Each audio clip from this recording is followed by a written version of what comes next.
कि घाटी के चुनाव में अगर नेशनल कॉन्फ्रेंस का बोलबाला रहा है तो जम्मू में बीजेपी ने बड़ी जीत दर्ज की है। भारतीय जनता पार्टी को चुनाव में बेहतर करने की उम्मीद थी।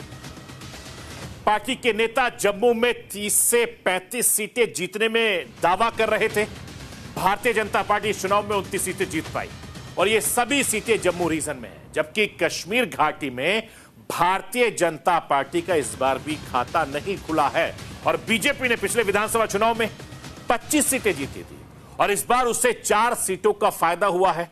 परिसीमान के बाद जम्मू में 6 नई सीटें बढ़ा दी हैं, जिसमें से 5 सीटों का बीजेपी को फायदा हुआ है, जीत मिली है।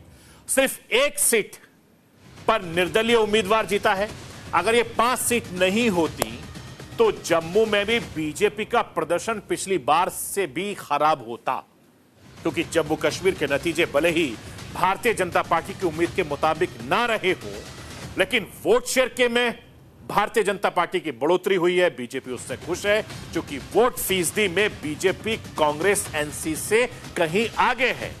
अब जम्मू कश्मीर में आंकड़ों के जरिए मैं आपको समझाना चाहता हूं कि किस पार्टी को कितना वोट शेयर मिला है।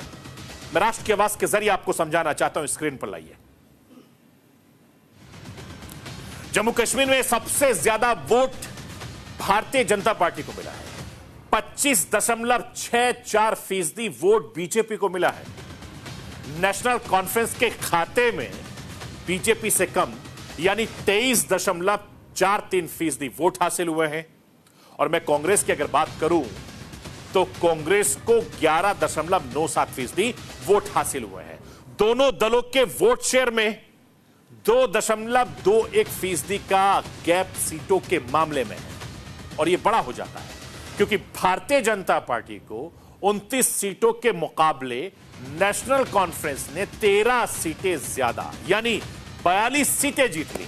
और दोनों ही दलों को मिले वोट की अगर मैं बात करूं तो भारतीय जनता पार्टी को विधानसभा चुनाव में कुल मिलाकर 14,62,225 वोट मिले हैं और नेशनल कॉन्फ्रेंस को 13,36,147 वोट मिले हैं और दोनों दलों के वोट में भी 1,26,078 वोटों का फर्क बताया जाता है।